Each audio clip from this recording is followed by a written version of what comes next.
નમસ્કાર મિત્રો, ભારત અને સાઉથ આફ્રિકા T20 સિરીઝની ચોથી મેચ 15 નવેમ્બરે યોજાઈ હતી, જેમાં ભારતે ટોસ જીતી પહેલાં બેટિંગ કર્યું હતું.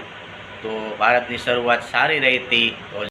ભારત અને સાઉથ આફ્રિકાની T20 4 મેચની સિરીઝની અંતિમ મેચ યોજાઈ હતી, જેમાં તિલક વર્માએ શતક માર્યું હતું અને સંજુ સેમસંગે પણ શતક માર્યું હતું. ભારતનો સ્કોર 1 વિકેટે 283 રન થયા હતા, જેમાં તિલક વર્મા 120 રન 47 બોલમાં અને સંજુ સેમસંગે 109 રન 56 બોલમાં બનાવ્યા હતા.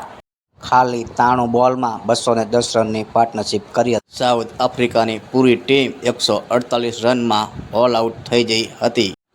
ભારતે T20 સિરીઝ 3-1થી જીતી લીધી હતી. નમસ્કાર મિત્રો.